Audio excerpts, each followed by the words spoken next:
Well, I'm aware of how late in the day it is, and I know some of you must be double parked, so I'll make this as succinct as possible. This morning's discussion caused me to wonder how much we would understand about electricity if our method of studying it was to stand on the tops of high hills and wait to be struck by lightning. It seems to me that's sort of the position that we're in vis-a-vis the UFOs. We have no real theory. We have conjectures. We have fiercely defended hypotheses, but we have very little that is concrete to go on. It's almost as though the issue of the UFO were an onion, and as we peel the layers of the onion, we discover when we get to the center that there is nothing there whatsoever left. It reminds me that if you cross an onion with a UFO, what you get is a flying saucer that brings tears to your eyes. And so what I would like to do is, just based on the notes I took today, to review what the options available to us are in terms of trying to get some kind of intellectual handle on this phenomenon, and I'll move through them rather quickly. One possibility that I suppose is now out of fashion because it wasn't mentioned here today, other than what Jacques said about ball lightning and plasmas, is that the UFOs are somehow natural phenomena, perhaps piezoelectric forces that have an ability to interact with the delicate electrochemical machinery of the human nervous system to create an impression of hallucination or visitation or abduction. That's one possibility. The more serious contenders as explanations, I think, fall into three categories. Is it us? Are we being visited? Or is there another tenant in the building that we are unaware of? And my own feeling about this tends to vacillate. I have had contact experiences. I have seen a UFO very close. I have met with entities from other dimensions, and it has not impelled me to take a strong position. I've paid very close attention when these experiences were happening to me, and there always seem to be loose ends that argue against whatever hypothesis seems currently most attractive.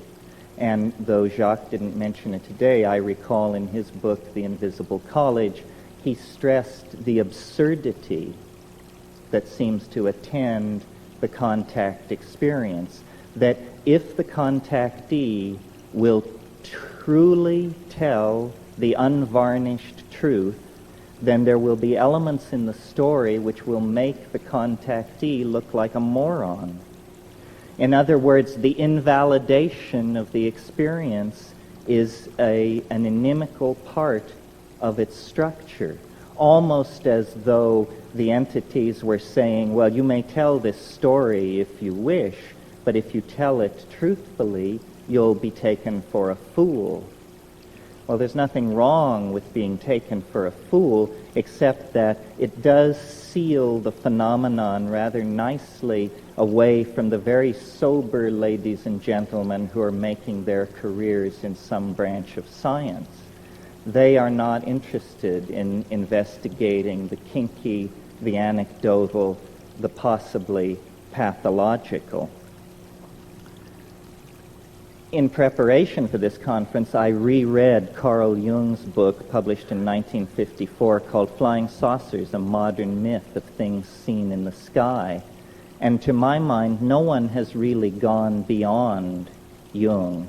He understood very clearly that saying that something is a denizen of the psychic realm no way precludes its also having efficacious force in the physical realm through the phenomenon which he calls synchronicity. Some of the points which Jacques made today about the nature of the medical examinations that are reported, they are absurd. They are unnecessary to be performed at our level of technology, let alone any future, more advanced level that we might be asked to believe in. So if the UFO phenomenon is something that is coming from us, then what is it, and what is it for? And I've given a good deal of thought to this question over the years because I tend to lean toward the notion that the UFO problem, like many subtle problems, is haunted by our own naivete concerning language. If I were to randomly choose, and don't worry, I shan't, 5 of you to come up here, and each one of you would have 40 seconds to explain to the rest of us what an atom is, it would be preposterous. None of us know. I doubt there's a person in this room who can give an account of the atom that tallies with the quote-unquote orthodox description of the atom. So there is a curious fuzziness about the most mundane parts of reality when we really attempt to magnify and understand them in the clear light of consciousness. How much more ambiguity there is then, naturally, attendant upon the examination of any kind of phenomena which are rare or tend to be fringy.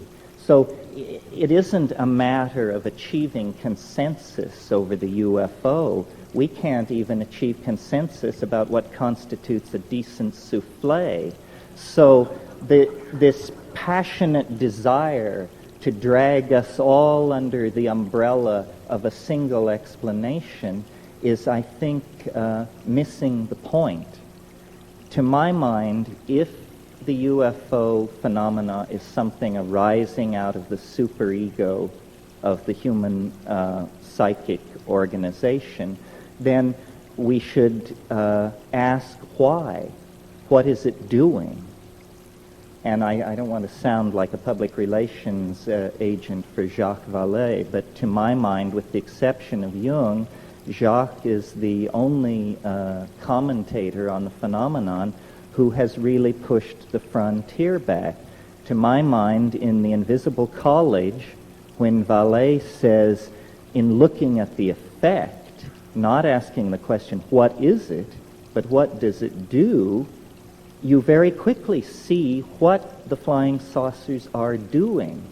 What they are doing is eroding faith in science. They are an antidote to the scientific paradigm that has evolved over the past 400 years and which has led us to the brink of global catastrophe.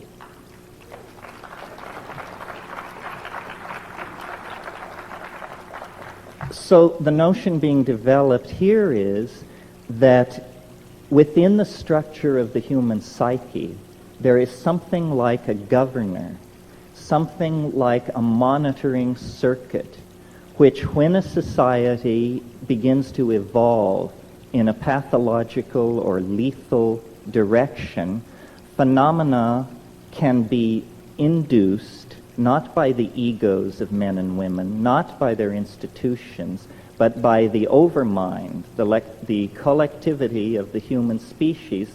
Phenomena can be induced which are so corrosive to the ideologies currently in place that their underpinnings are cut away, their validity is called into question, and their programs for social development and control are invalidated and destroyed.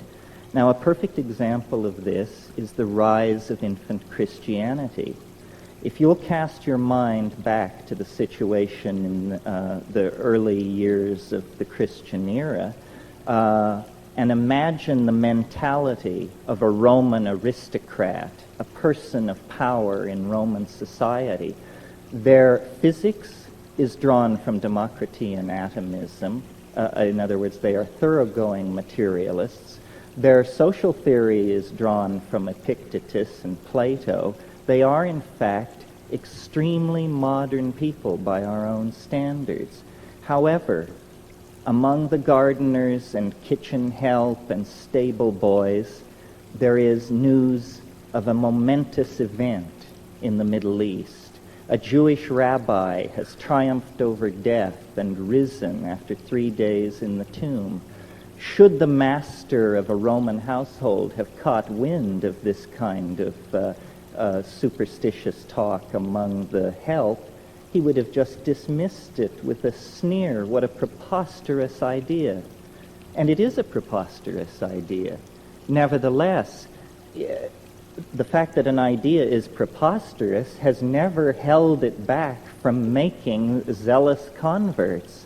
And within 120 years after the Annunciation of the birth of Christianity, its missionaries were beating on the gates of Rome, attempting to convert the emperor.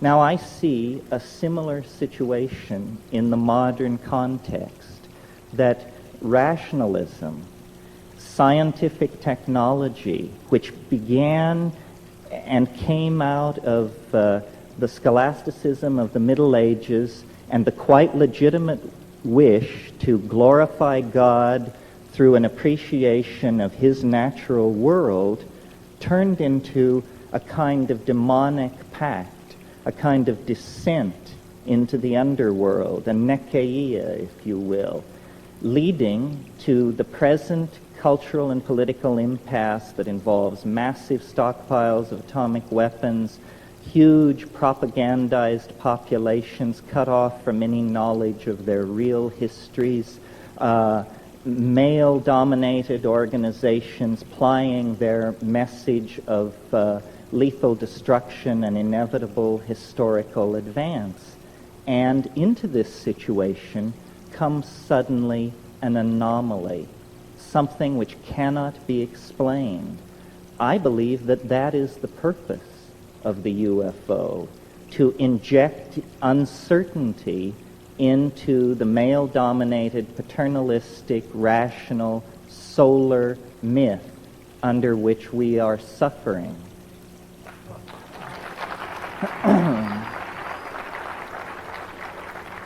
So, I suppose if you had to categorize this point of view, you would say I'm taking a depth psychological, psychoanalytic point of view. What I'm saying is that the UFO is nothing more than an assertion of herself by the goddess into history, saying to science and paternalistically governed and driven organizations, you have gone far enough. We are going to turn the world upside down. Your science is going to be shown up for what it is, nothing more than a pleasant metaphor usefully extrapolated into the production of toys for healthy children. That's what science is good for. It is not some meta-theory at whose feet every point of view from astrology to acupressure to channeling need be laid to have the hand of science announce thumbs up or thumbs down.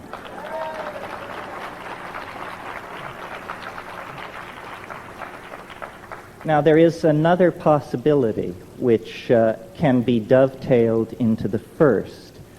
It is that it is not so much the oversoul or the superego of the human species which is responsible for stopping scientific masculine paternalism in its tracks, but rather that, unbeknownst to self-absorbed and myopic human beings, we have always shared, or at least for a very long period of time, have shared this planet with another intelligent species, another entity, which may have been perfectly content to allow us to abide in our ignorance of its presence until the point where it came to its awareness that our style was toxifying, ruining, raping, and perverting the planet. And at that point, this thing springs into action with similar end results as the previous scenario, the invocation of the superego. It's astonishing to me that in the 45 years that the UFO, are we being visited question has been kicked around, I have never seen in any UFO book or publication the suggestion made that if we believe we are being visited by organic, intelligent life forms from some other dimension or place in the galaxy, then we should very, very thoroughly examine the ecology of this planet for traces of its presence. What assurance do we have that the several million life forms that we know to exist on this planet all evolved here? Do we have any assurance? There are ways to gain that assurance by doing comparative DNA sequencing and this sort of thing.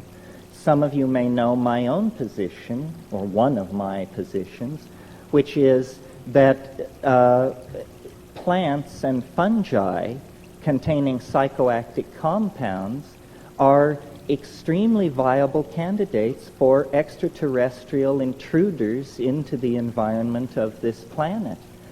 And this is not to put down Whitley's story, which is a very interesting story, but had he prefaced his story with the comment that before it all happened he took 5 grams of mushrooms, I doubt he could have sold it to his mother. Because in the world where mushrooms and other psychedelic plants are imbibed, such stories are commonplace. It's no big deal. So I'm always amused by UFO investigators and compilers of data who will tell you, well, the first thing we did is we got rid of all the stories told by anybody who was intoxicated on anything. It seems to me that move has probably absolutely precluded any possibility of understanding what is going on.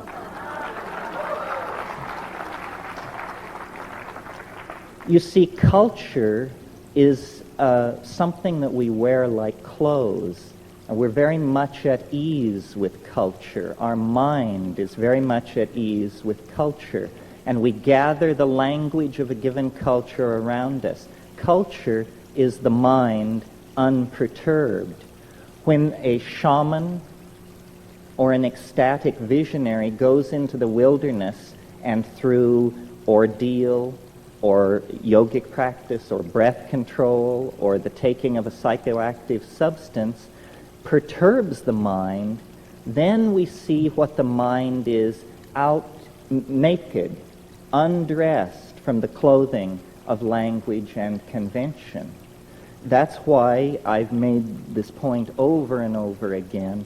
There will not be a serious discussion of the origin of UFOs, or for that matter, of the nature of consciousness itself, until we leave the utterly culture-bound, provincial, and hick-like attitude that science has foisted on us about perturbing the mind. Without the use of psychedelic substances, I think solving the UFO dilemma is going to be as thankless a task as attempting to understand the nature of the universe without availing yourself of the use of a telescope. It is simply tying our hands behind our backs. Now, there is a third possibility, which is the one that is the more commonly entertained notion, which is simply that we are being observed by intelligent life forms that evolved somewhere else in the galaxy, They have quarantined our planet to keep us from being agitated by their presence, and they will eventually reveal themselves. I find this an extremely odious notion, especially the part about how much chaos there will be if the truth is ever revealed. This is nothing more than the reassertion of masculine paternalism.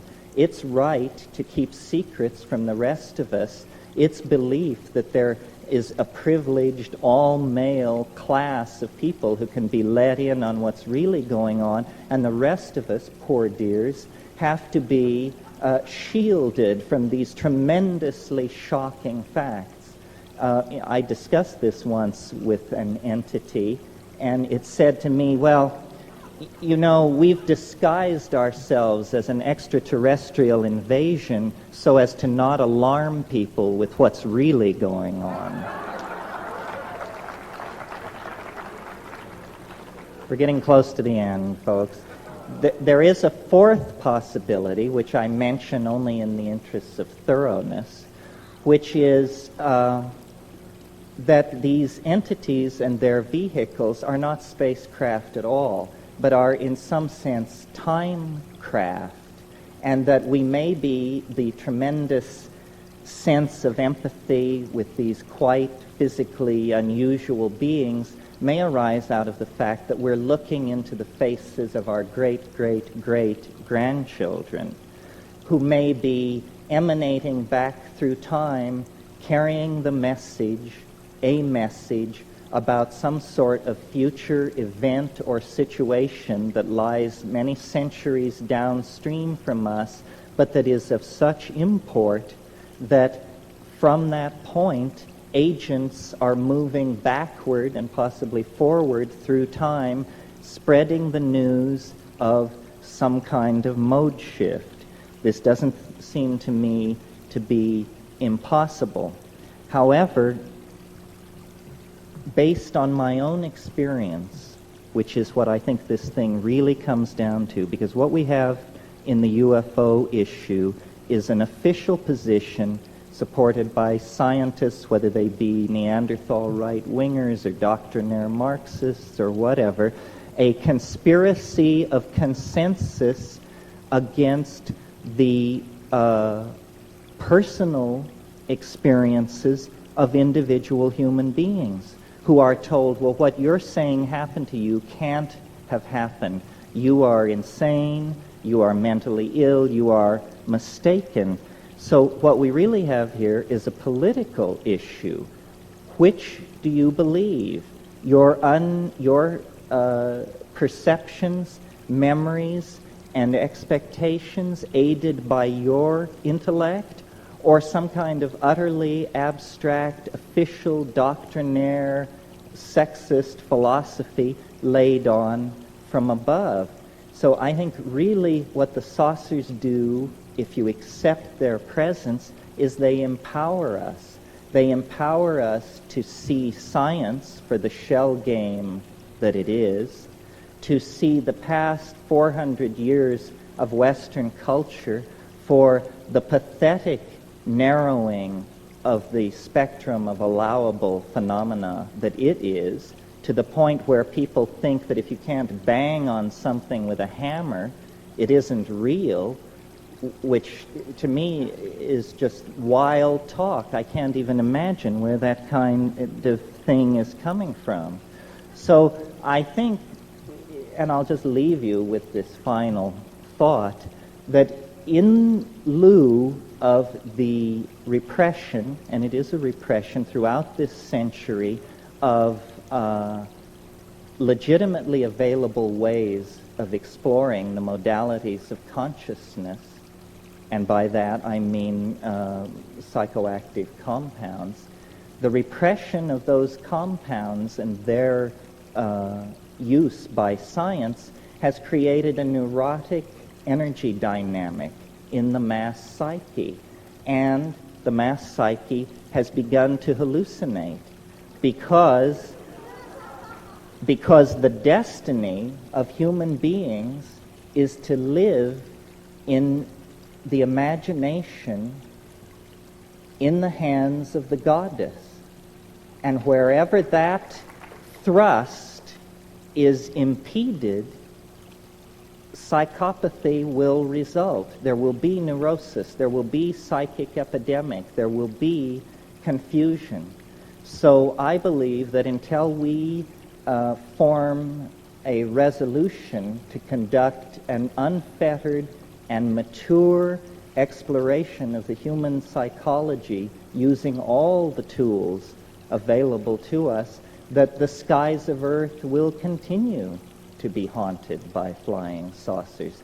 They will continue to be haunted by flying saucers and their denizens because they are symbols of our infantilism, of our sense of loss, of our incompleteness. And we can heal that breach by simply recognizing that the true mystery lies within us. The true mystery is in the mind, and its historical promise is the transformation of our society through the abandonment of reason as it has been narrowly defined by this extremely solar, masculine, paternalistic, materialistic legacy that we are the victims of. Well, I could talk for a long time, but I think that's it in a nutshell. Thank you. Thank you.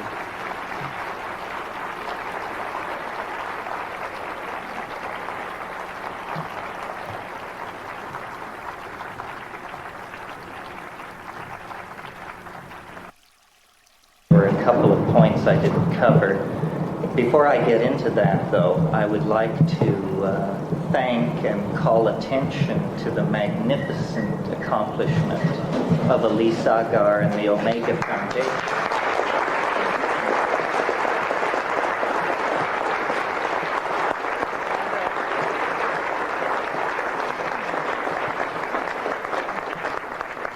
Elise and her people have done a tremendous job, and this is definitely the most glittering New Age event that I have ever had the privilege of attending.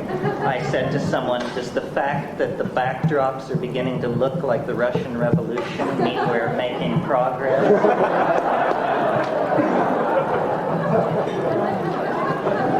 Can you all hear me? Put it up a little bit. Set it up. Can do that a little bit. How's that? Okay. The area that I want to just spend a few minutes on tonight that I didn't touch on this afternoon is what then is to be done? Tolstoy's question. Once we reach this level of admitting the phenomenon, experiencing the phenomenon, trying to talk with each other about it, what is to be done? How are we to translate the message coming from the other side into a concrete reality that works for all of us? Or is that a good thing?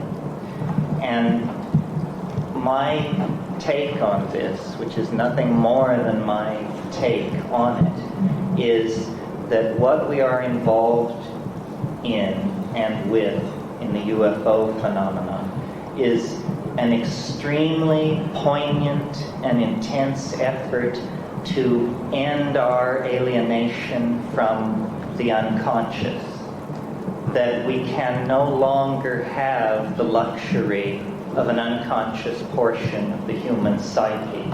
That is an artifact of the childhood of our species. And that in fact the ending of childhood, anticipated brilliantly in Arthur C. Clarke's novel Childhood's End, the ending of childhood is what we are experiencing in relationship to the alien archetype. As a species, we are coming into a kind of pubescent awareness of the presence of the other. Our childish historical concerns that were self-directed and self-indulgent no longer satisfy, and a deep kind of yearning has come upon the species, a yearning for the confirmation of the presence of an other. In the same way that an adolescent child becomes aware of and develops an extremely intense, highly charged, and ambivalent attitude toward the opposite sex. I think we are discovering in our own psychic structure the potential, the possibility of a relationship with an intelligent species outside ourselves. And this raises for us all the tensions, all the issues that accompany an adolescent love affair. How are we to eliminate the human unconscious and come into our birthright as fully conscious, enlightened beings? What is to be done? Again, my opinion is that what we need to do is to concentrate on the phenomenon of communication and the evolution of language. We have been far too naive about the role that language has played in the construction of reality at its center, let alone off on the fringes with the elves and the fairies and the UFOs. We need to test the envelope of language. We need to perfect the fine idea of being able to communicate with each other. At the moment, and I think we proved it at this conference, it's nothing more than a fine idea. I felt before I came to this meeting that we would all sit down in a room and make great progress in about an hour toward understanding the phenomenon. And then I discovered that we were all, including myself, heavily freighted with linguistic momentum, the power of our own metaphors to carry us past the opportunity to listen to what other people were saying. And so I think that what we are dreaming of is a common language. And what the saucers are attempting to teach is the modality of a linguistic transformation in the direction of a kind of communication that is not dependent on culturally sanctioned dictionaries, but that is in the bones, in the neurons, in the synapses, so that the ambiguity which attends all our discussions about reality will be purged from our worldview. This is the essence of falling in love.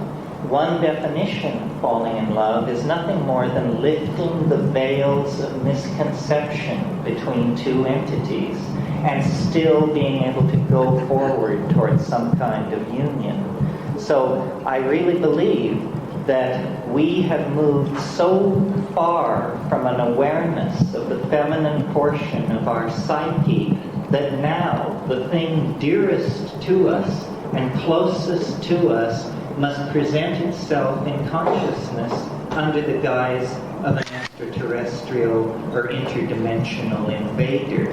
It's a comment on the alienation of our era. And the way this schism can be breached, the way this psychic wound can be healed, and a kind of species-wide individuality emerge is through taking control, conscious control of the evolution of language. This means paying a great deal more attention to what we say to each other, to linguistic intent.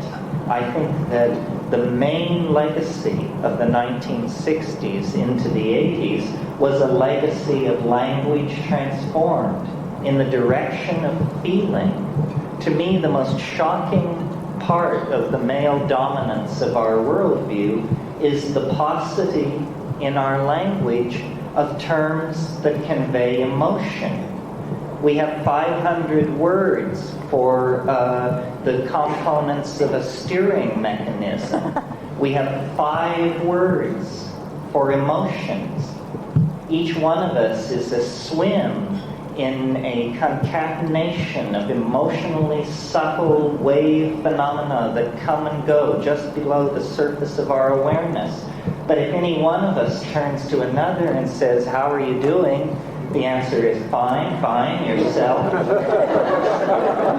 This is presenting a tremendous barrier to us to the expression of our wholeness. And I'm completely willing to line up behind Carl Jung on the notion that the UFO is an expression of our longing for wholeness.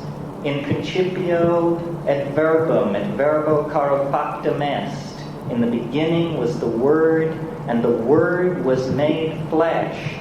In other words, if you were an actual extraterrestrial standing off in a spaceship looking down on this planet, you would not see the strivings of individual species.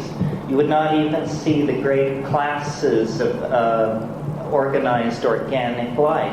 What you would see instead is a gene swarm, a language frenzy, the coding of meaning in genes, in words, in architectonic productions, in poetry. What is happening on this planet is the self-reflecting genesis of communication for itself. It is language somehow that is loose in our species, on our planet, within and without the flying saucer. So communication, which we take astonishingly for granted, considering the very basic kinds of needs that we communicate to each other, is actually the great frontier of our spiritual becoming. It seems to have passed right by us that we already possess a form of telepathy. That the miracle of communication involves the fact that I make small mouth noises and you instantaneously consult the culturally sanctioned dictionary, and out of your dictionary you construct a map of my linguistic intent, and then through a series of grunts and nods we assure each other that we know what we mean. So in a sense, I said this afternoon that the UFO was here to confound us, to confound science. On another level, like the psychedelics, it is here to catalyze a finer evolution of communication, to goose us toward a little tighter epistemic and ontological definition of the business of communicating with each other. If we could refine our channels of communication, we would coalesce into the kind of omnipotent, extra-worldly organism that we anticipate in our vision of the flying saucer. So I think really the flying saucer has become the guiding image of our own cultural evolution. We are going to live in the imagination. This planet is involved in a birth process. There is nothing unnatural about what is going on this planet, and there is nothing unnatural or inappropriate about us. It's simply that the planet has carried us to term. We are now ready to leave the womb, and the womb is in danger of toxemia if we in fact do not leave it. We have passed into a new kind of time where the separation of our species from the planet that gave us birth is a necessity for the survival of both parties. And like any birth, it is a moment of crisis. It can end in catastrophe, and perhaps the saucers stand off to perform a necessary cesarean if things really turn into chaos. Many contactees report an apocalyptic scenario involving the saucers taking everybody away in the wake or in the imminence of a thermonuclear exchange. However, the mature way, the self-reflective way, the dignified way out of this cultural impasse, out of this global standoff, is for us to take seriously on a personal level, the possibility of evolving our communications with each other so that we actually become the loving family of the goddess, the planetary organism, that we all feel ahead of us in the future, casting an enormous shadow back over the historical landscape. Eventually, and when is up to us, it will no longer be a higher dimensional object throwing a shadow into the flat dimensions of history. It will be instead a transcendental object made manifest. We are, in fact, on the brink of great changes.